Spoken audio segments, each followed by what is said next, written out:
ہماری زندگی میں اذان کا غور سے سنیے گا. جب بچہ دنیا میں آتا ہے تو مستحب کیا ہے؟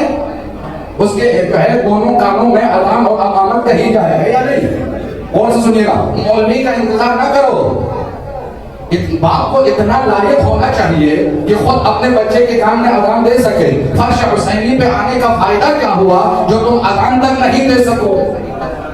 انسان کو سنت ہے آج مجلس سے کھل جائے, بچے کو پوچھے بیٹا آپ کو اذان پڑھنا آتی ہے تو پڑھ کے سناؤ. بہت بڑا دخل ہے انسان کی زندگی میں اس اذان کا. اذان دے دو کیوں؟ تاکہ بچے کے کانوں میں سب سے پہلا جو آواز جائے وہ اللہ اکبر, وحدانیت, توحید. بچہ موحد بن جائے کیونکہ ابھی یہ معصوم دنیا میں آیا ہے, اس نے کچھ نہیں دیکھا ہے دنیا میں. اذان مستحب ہے. مولوی ڈھونڈتے مت پھریے, خود دیجئے, انتظار نہ کیجئے. بچہ جیسے دنیا میں آیا آپ نے اس کے کان میں اذان دینا ہے, یہ مستحب ہے. اور اس کی کیا ریزن ہے, کتنے فوائد ہیں, اور سے سنیے گا. شریعت کے اندر جو چیز خدا نے رکھی ہے نا وہ بلا سبب نہیں ہے. اب اذان کیوں رکھا ہے ہم تو نہیں جانتے, جب بارش سے اذان آئے گا بتائیں گے کتنا بڑا فائدہ ہے. حدیث تو میں سنا چکا ہوں, اور باقی دنیاوی لحاظ سے کتنے فائدے ہیں وہ وارث کا اذان بتائے گا. اذان دیجئے. اذان سے جب خارج ہو جائے گا فوراً ہمیں جلدی سے گزروں گا آگے ایک منزل پہ, کیونکہ آج آپ نے اس ہستی کو سنا ہے جو وارث اذان ہے. غور سے سنیے گا. اذان جیسے ہی آپ دے دو بچے کے کانوں میں, اس کو فوراً دھوپ مت پلائیے, اس کو کچھ اور چیز مت کھلائیے, اس کی زبان پر خاک شفا رکھو. اس کی زبان پر مستحب ہے. کتابوں میں ممبر سے بغیر کسی جو ہے پڑھے اور دلیل کے بعد بات نہیں کر رہا. جو پہلا غذا بچے کے شکم میں جانا چاہیے وہ کیا ہے؟ خاک شفا. آپ پڑھیے گا مسائل کی کتابوں کے اندر. کیوں بھائی؟ اس کے ریزن کیا ہے؟ پہلے اذان, اس کے بعد خاک شفا. اب میں طالب ہوں, ناچیز ایک طالب ہوں, میرے سمجھ میں بس یہی آئی ہے. اذان دے دو تاکہ بچہ خدا کا دشمن نہ بن جائے, خاک شفا کھلاؤ تاکہ بچہ دنیا کی کسی یزید کے ہاتھوں پہ عہد نہ کر رہے.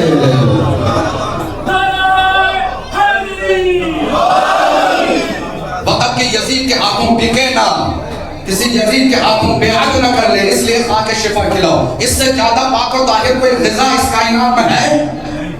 اور سے سنیے گا.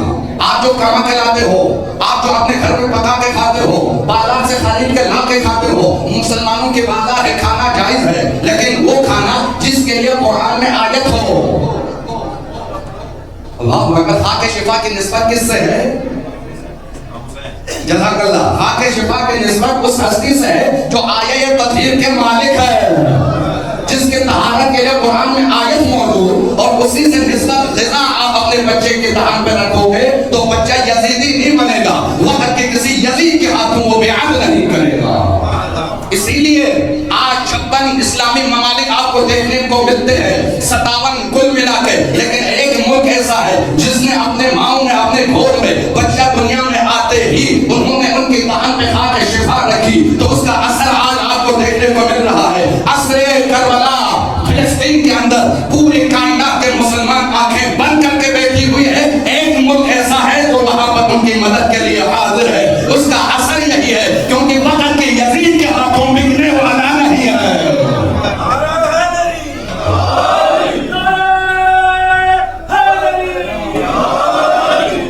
وقت کے یزید کے ہاتھوں بکنے والا نہیں ہے. مثال آپ کے سامنے موجود ہے. آپ کو بھی انہی کے پیروکاری میں اپنے اولاد کی تربیت کسی طریقے سے کرنا چاہیے. یہ کیسی بات ہو گئی بھائی؟ نبی نے نماز روکی ہے, تم بھی جو ہے نماز روکو مجلس کے لیے. یہ ہمارے صفوں کا بندہ نہیں ہے, دشمن کا بندہ ہے, یہ اغیار کا بندہ ہے, یہ اغیار کا آلہ کار ہے, بکے ہوئے لوگ ہیں, بکے ہوئے ذاکرین ہیں, تاجران خون حسین ہیں. اس لوگ ان سے بچ کے رہیے گا. جب بچے کو آپ بچے کے دہان پہ خاک شفا رکھے, اس کے بعد کیا کیا جائے بھائی؟ جب 7واں دن پہنچیں گے نا, اب دیکھیں میں کہاں سے کہاں نکل کے جا رہا ہوں, لیکن اپنے موضوع سے ہٹوں گا نہیں. لوگوں پڑھیے گا محمد اللہ.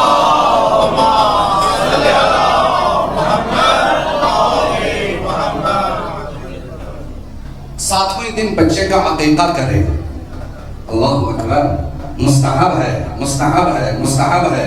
ہم لوگ کیا کرتے ہیں شادی کے قریب, اب دیکھیے کتنے چالاک ہیں ہم لوگ.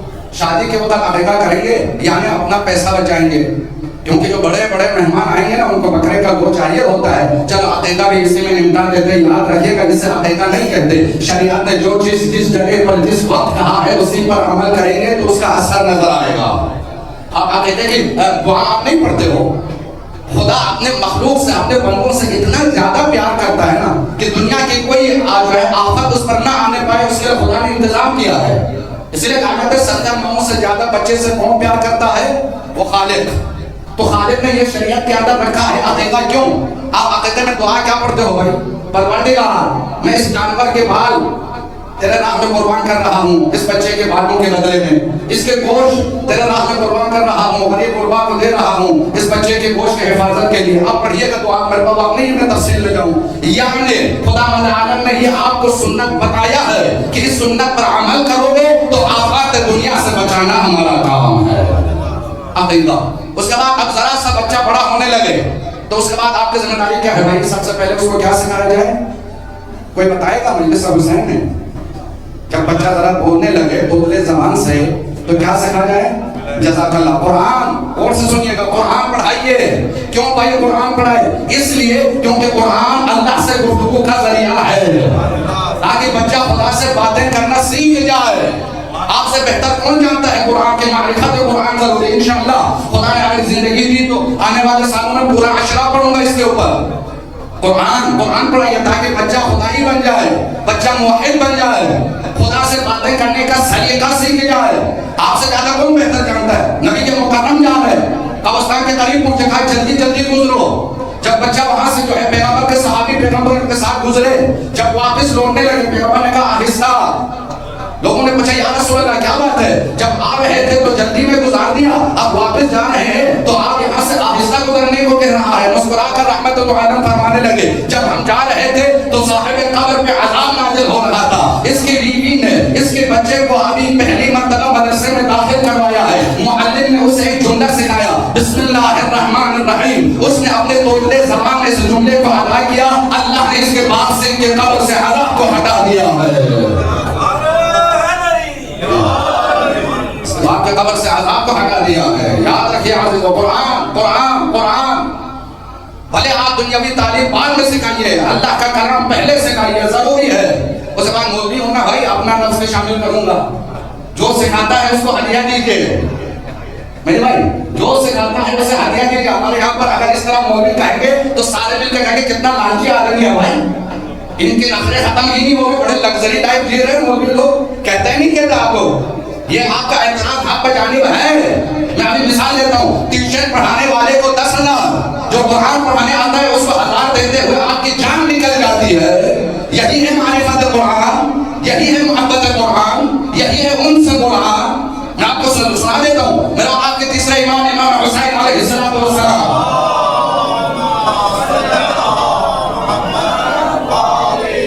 میرا مولا کے گھر بچہ پیدا ہوا، بچہ بولنے لگا، میرا مولا نے جو ہے معلم کو بلایا۔ امام حسین خود نہیں سکھا سکتا، ناطق قرآن ہے بھائی، میرا مولا سکھا سکتا ہے، لیکن بچے کے لیے معلم معین کیا۔ معلم نے بچے کو پڑھانا شروع کیا، جب معلم اٹھ کے جانے لگا میرا مولا نے اشارہ کیا رک جاؤ، معلم کو روکا۔ میرے مولا نے اشرفیوں میں 1,000 اشرفی کی تھیلی دے دی اور مورتیوں میں ایک تھیلی دے دیا، اور اس کے ساتھ دوسرے جو ہے خلعت میرا مولا نے اسے عطا کیا۔ اب تو معلم تھا ہکا بکا، مولا اتنی سی کام کے لیے اتنا بڑا اجر، اتنا بڑا ہدیہ۔ مسکرا کر میرے مولا نے فرمایا میں بندہ ہوں، میری اوقات یہ ہے جو خدا مجھے دے رہا ہے اس کا اندازہ بھی نہیں کر سکتا، جو خدا تجھے دیں گے، کیونکہ تم معلم قرآن ہو۔ کبھی ہم نے قرآن کو اہمیت دی ہے؟ قرآن قرآن قرآن قرآن کے دروازے پہ دستک دیجیے عزیزو۔ اس لیے میں بارہا اس لیے عرض کر رہا ہوں کہ ہم نے اپنے مستحبات کو واجبات کے اوپر فوقیت دی ہے، اس لیے ہم تنزلی کے شکار ہیں۔ ایسے بدبخت ظاہروں سے خود کو دور رکھیے جو نماز کا مذاق اڑائے، جو واجبات کا مذاق اڑائے، مستحبات کو واجبات کے ساتھ ٹکرا کر واجبات کو ختم کرنے کی کوشش کرے۔ یہ شیعہ نہیں ہو سکتے، یہ عزادار نہیں ہو سکتے، یہ ذاکر حسین نہیں ہو سکتے۔ اب سوشل میڈیا پہ بھرا پڑا ہے، دیکھیے گا، ہوشیار ہو جائیے گا، کیونکہ جو شیعہ ہے وہ ہوشیار ہوتا ہے۔ المؤمن قیس عن المؤمن کا جو ہے، مومن ہوشیار ہوتا ہے، جو بے خبر ہے وہ مومن نہیں ہے، بے خبر مومن نہیں ہے، مومن کو ہوشیار ہونا چاہیے۔ تو یاد رکھیے گا جو جوانوں سے مخاطب ہوں، اپنے جوانی کی حفاظت کیجیے۔ خدا نے آپ کو اتنی خوبصورت شکل دی ہے نا، اتنی خوبصورت آپ کو شکل دی ہے، تو یہ خدا کا کرم ہے، یہ اس کی جانب سے نعمت ہے۔ آپ کو صورت خدا نے اچھی دی ہے، سیرت کو اچھا بنانا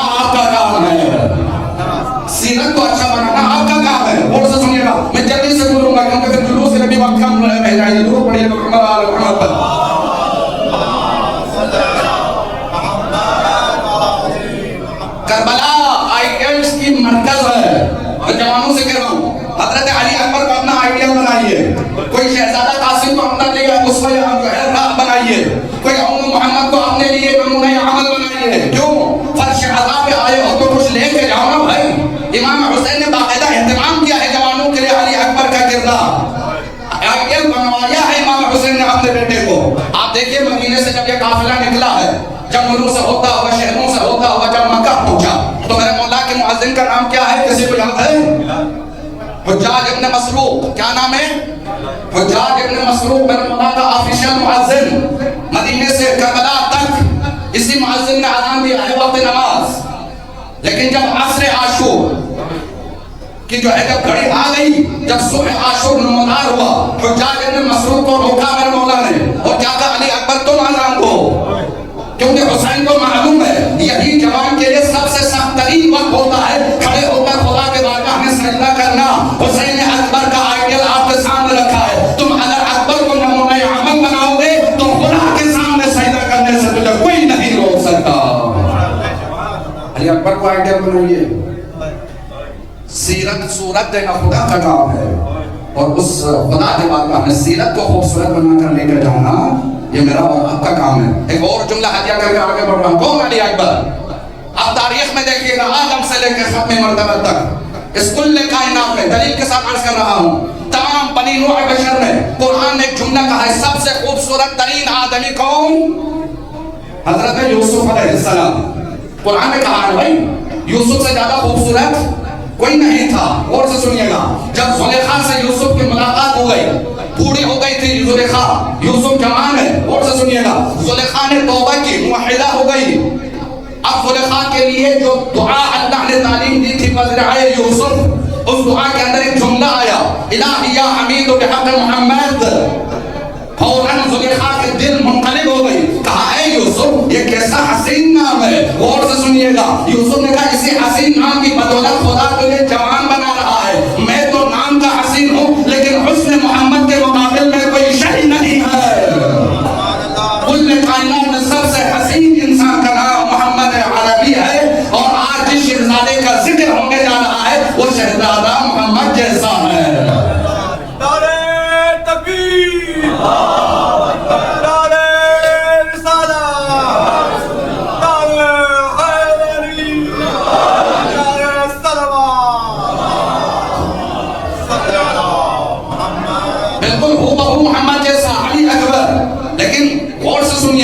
حسین باپ کے ہاں حسین بیٹے ہوا کرتے ہیں.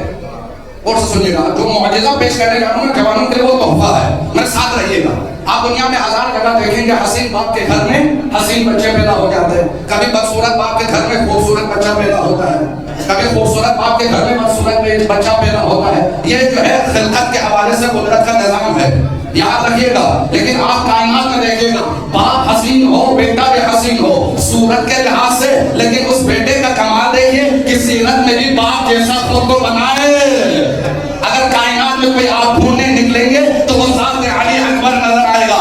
صورت خدا نے محمد جیسی دی تھی, سیرت علی اکبر نے خود بنا کے محمد جیسا کر دیا. یہ میں ہوائی باتیں نہیں کر رہا ہوں, صورت میں رسول جیسی اور سیرت میں بھی رسول کی طرح اور نطق میں بھی رسول کی طرح. آپ کو سمجھ میں نہیں آیا؟ جب علی اکبر رخصت ہو کر میدان میں جانے لگے تو فرزند زہرا وقت کے امام نے 3 جملے کہے تھے. ایک پروردگار گواہ رہنا, اس فوج اشقیاء کے جانب وہ جا رہا ہے جو شکلن پیغمبر جیسا ہے اور صورت میں پیغمبر, نطق میں پیغمبر جیسا اور سیرت میں بھی پیغمبر جیسا. یہ حسین کا جملہ ہے, یہ کوئی لفاظی نہیں ہے, تقریر نہیں ہے. علی اکبر نے سیرت میں بھی خود کو رسول جیسا بنایا. کون علی اکبر؟ اس کے بعد اب آپ کے کام کھڑے ہو جائیں گے. میں ذرا تاریخ, کیونکہ میرا موضوع تاریخ کربلا اور معرفت امام حسین, ذرا سا اور آگے بڑھا دے تو درود پڑھیے گا محمد علی محمد.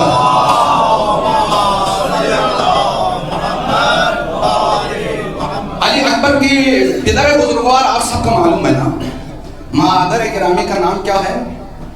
کوئی بتائے گا؟ علی اکبر کی مادر گرامی کا نام جناب ہے, ہاں جزاک اللہ. میں نے جان بوجھ کے اس لیے پوچھا ہے کہ یہ غلط نام لیتے ہیں, ام لیلا یہ غلط ہے, صرف لیلا ہے.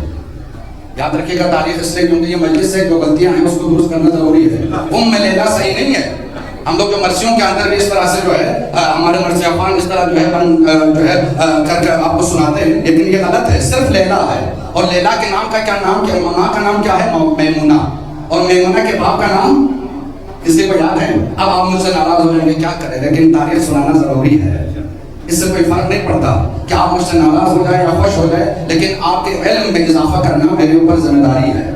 جناب میمونہ کے والد کا نام کیا ہے؟ ابو سفیان. کون؟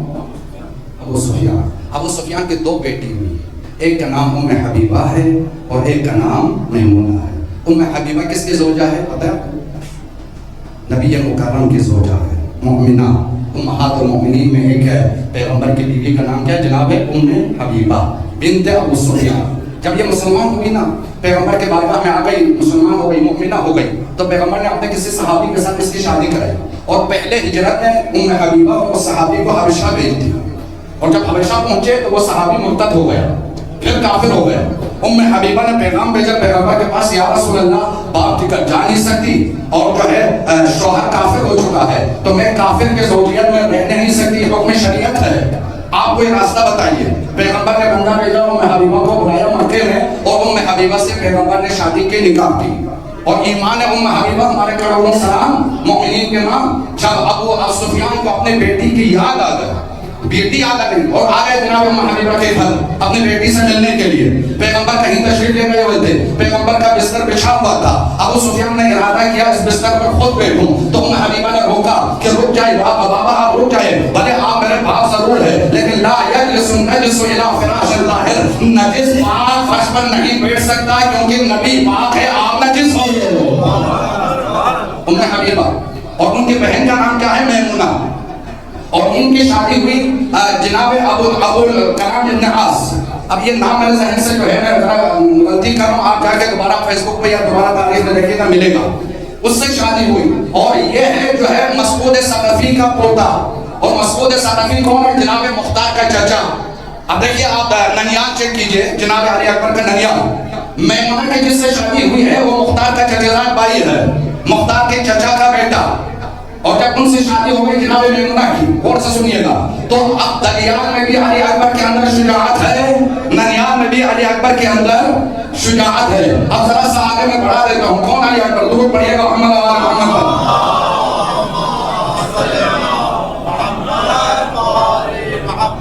دونوں طرف سے شجاعت علی اکبر کے اندر.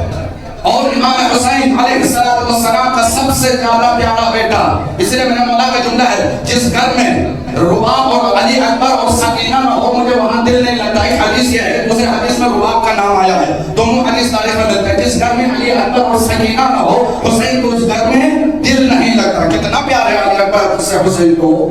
وہ علی اکبر، اس کے سیرت پڑھیے گا. اسی لیے میں جوانوں سے بار بار عرض کر رہا ہوں، علی اکبر کو آج کی مجلس میں خدا سے عہد کر کے اٹھیے کہ میں اپنے لیے مشعل راہ علی اکبر کو قرار دوں گا. کون علی اکبر؟ جب راہ طوفہ و شدت جو ہے مدینے سے یہ قافلہ نکلا، کربلا سے یہ قافلہ جب عراق کی طرف روانہ، مکے سے عراق کی طرف روانہ ہوا، تو راستے میں امام حسین علیہ السلام تھوڑی دیر کے لیے سو گئے. روایت کے جملے سنا رہا ہوں، بالکل ایسے پیسوں سے زیادہ آگے پیچھے نہیں جاؤں گا. فوراً میرے مولا کی آنکھ کھلی، میرے مولا نے جملہ کہا، انا للہ و انا الیہ راجعون. علی اکبر قریب آ گئے. بابا کیا بات ہے؟ بے وقت کلمہ استرجاع کی تلاوت کر رہے ہو.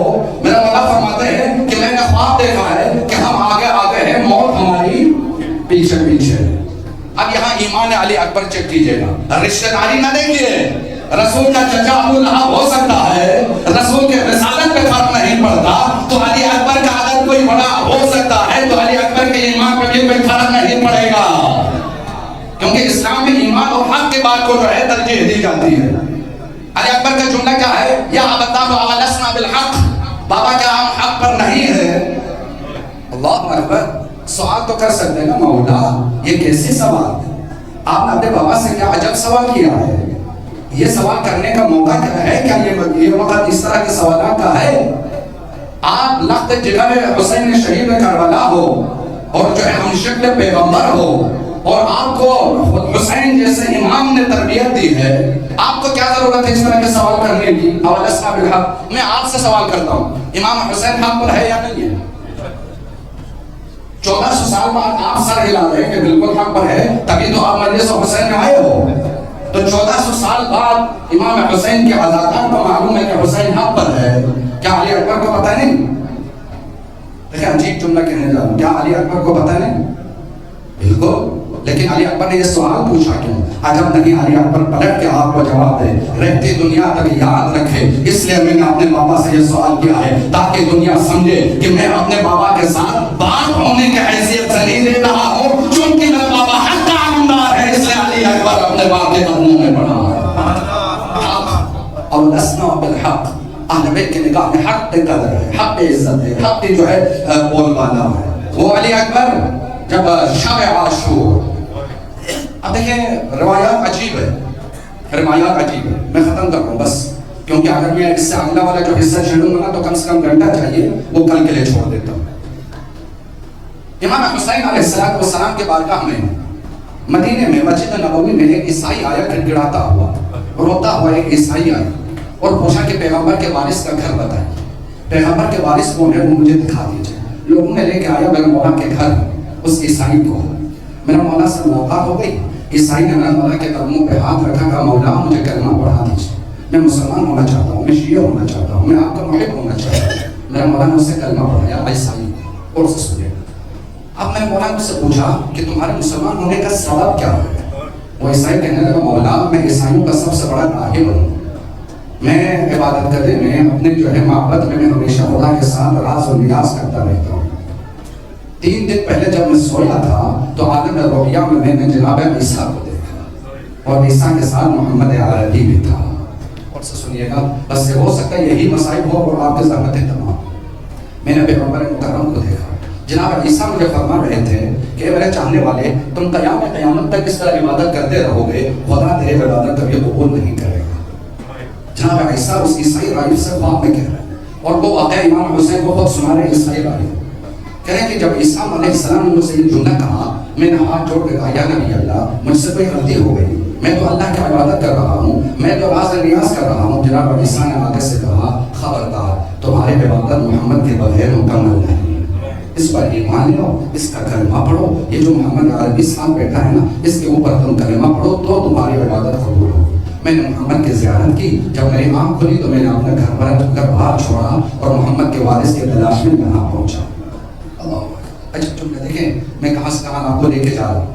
امام حسین علیہ السلام نے اسے آفرین کہا اور ایک جملہ کہا، اچھا تم نے میرے نانا کو دیکھا تھا خواب میں؟ کہا یا رسول اللہ بالکل، انہی 2 آنکھوں نے میں نے پیغمبر کی زیارت کی ہے۔ مولا نے ایک جملہ کہا، اگر میں اپنے نانا کی زیارت اسی گھر میں کرا دوں، عیسائی راہب کہنے لگا مولا اس سے زیادہ سعادت کی اور کیا بات ہوگی۔ مولا نے غلام کو آواز دی، کہا میرے اکبر کو لیا۔ اب روایت کے جملے کی اس وقت حضرت علی اکبر کی عمر 3 برس یا 2 برس ہے، چہرے پہ نقاب ڈالا ہوا ہے۔ جیسے ہی راہب کے قریب پہنچا امام نے چہرے سے نقاب ہٹایا، راہب نے اللہ اکبر کہا، بے ہوش ہو گیا اور جب ہوش میں آیا کہا کہ فتند رسول بالکل ہو میں محمد جیسا ہے، شکل میں بھی، آنکھیں، صورت، سیرت، گفتار، ہر شے میں محمد کا شبیہ ہے۔ اللہ اب اس وقت ایک عجب جملہ آپ کو بیان کر رہا ہوں، یہی میرا خیال میں آج کے مسائل کے لیے کافی ہے۔ میرا مولا نے اس عیسائی راہب سے جو ابھی مسلمان ہوا ہے ایک سوال کیا، کہا کہ اگر خداوند عالم تجھے اکبر کے حسن کی طرح حسن رکھنے والا جوان بیٹا عطا کر دے، ابھی امام حسین کا سوال ہے، اس عیسائی دنیا مسلمان ہوا اس سے خوبصورت ہر لحاظ سے باکمال ایک بیٹا عطا کر دے اور وہ جوانی کے عالم میں ہو اور اس کے پاؤں میں ٹھوکر لگے، خون نکل جائے، کیا تم برداشت کرو گے؟ عیسائی کہنے لگا یا ابن رسول اللہ واللہ لا اموت۔ اللہ اکبر، روایت عجب ہے، پہلے عیسائی نے سوال کیا تھا امام سے کہ فرزند رسول مجھے بھی ایسا ایک فرزند چاہیے جو حسن میں باکمال ہو۔ مولا نے کہا میں دعا تو کروں گا لیکن اگر وہ اکبر کی عمر کے قریب یعنی 18-20 سال کا جوان ہو جائے اور تجھے خوبصورت بیٹا خدا عطا کر دے اور اس کے پاؤں میں ٹھوکر لگے، خون بہنے لگے، کیا تم برداشت کرو گے؟ تو عیسائی کہنے لگا واللہ لا اموت، فرزند رسول میرے دل میں اتنی ہمت نہیں ہے میں برداشت کروں، میں مر جاؤں گا۔ اس نے کہا پھر مجھ سے دعا کے نہ کہنا میرا یہی اکبر 18 سال کا جوان ہوگا، پورا باپ جوان بیٹے کے لاشے پہ کھڑا، ٹوٹے ہوئے پنچھی کا پھل کھینچ رہا ہوگا۔ اے راہب اس امتحان سے میں نے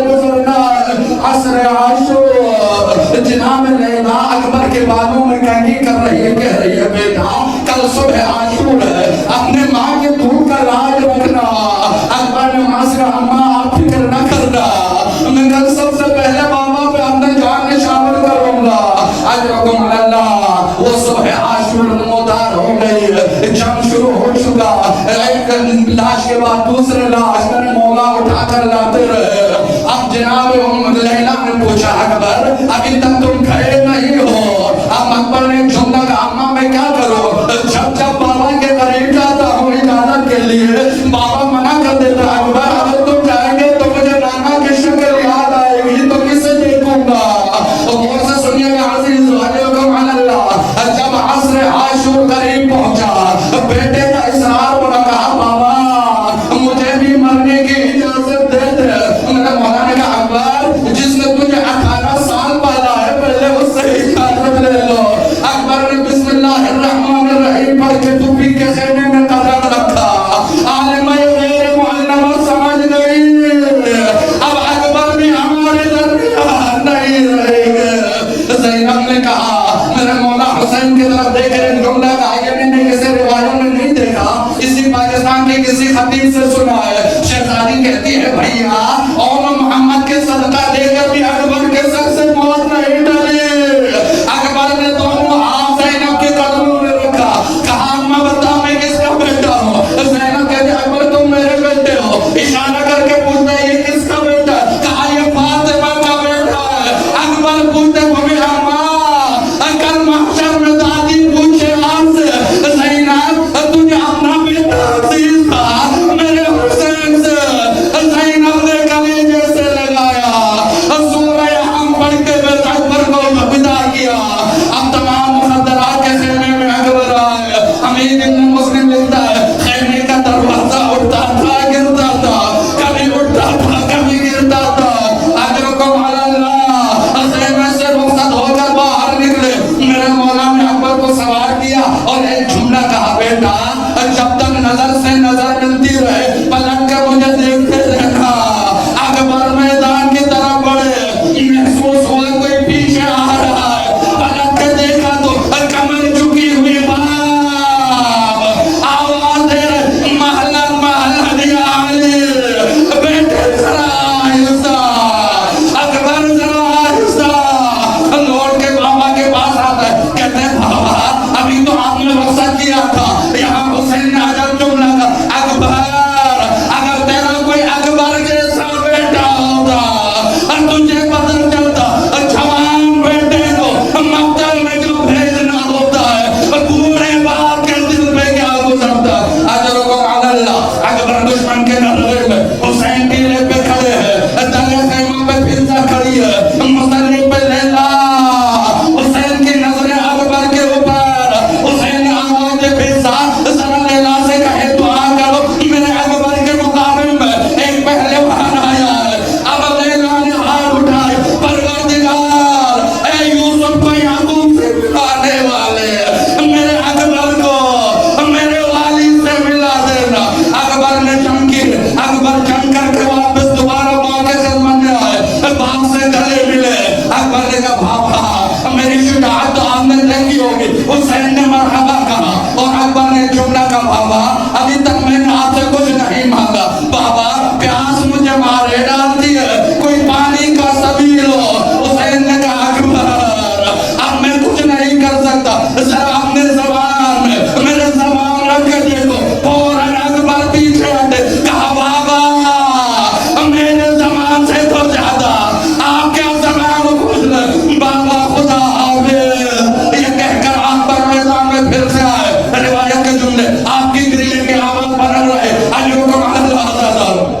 اکبر پھر سے میدان میں آئے، اکبر نے جنگ شروع کی، کب تک یہ بھوکا پیاسا شیر لڑتا، چاروں طرف سے نرغہ آدم ہے، ایک ظالم نے بنشی کو مارا چھپ کر کے، بنشی کا پھل اکبر کے سینے میں ٹوٹ گیا، اب اکبر کے ہاتھ سے تلوار گر گئی، اکبر نے گھوڑے کی باہوں میں باہر ڈالے، گھوڑا جہاں چلتا تھا کوئی تلوار سے وار کرتے تھے، کوئی نیزہ، اکبر نے آواز السلام علیکہ یا ابدا، بابا جوان بیٹے کا آخری دیدار، ادھر سے حسین چلے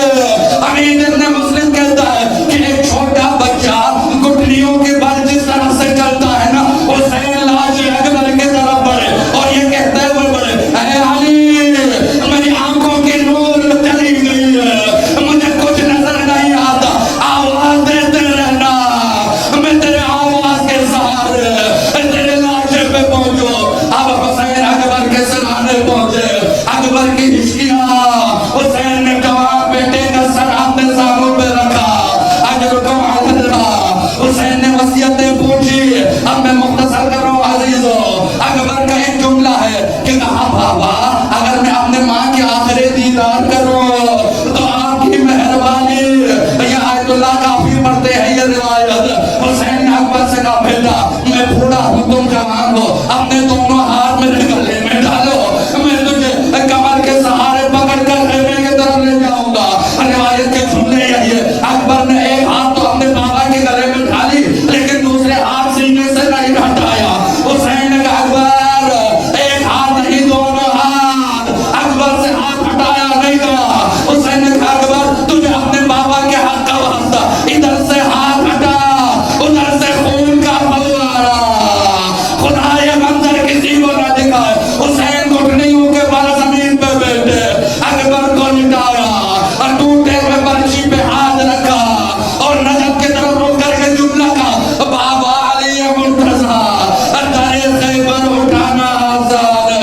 کوئی غریب حسین سے پوچھے بوڑھا باپ جوان بیٹے کا لاشا, امیر حدیث کہتے یا علی کہہ کے کبھی لاش اٹھا لیتے تھے. عشق آتی تھی تو گھبرا کے لٹا دیتے تھے. باؤں کا خیر آخر میں حسین نے خیمہ گاہ کی طرف رکا کے جملہ کا یا اطفال بنی ہاشم, اے بنی ہاشم کے چھوٹے چھوٹے بچوں آؤ بوڑھے باپ کا مدد کرو. انا للہ و انا الیہ راجعون. رزق بالقدر و تسلیم الامر. السلام علی الحسن وعلى علي الحسين. أجركم على الله وسيعلم الذين ظلموا أي منقلب ينقلبون. ما دام حسين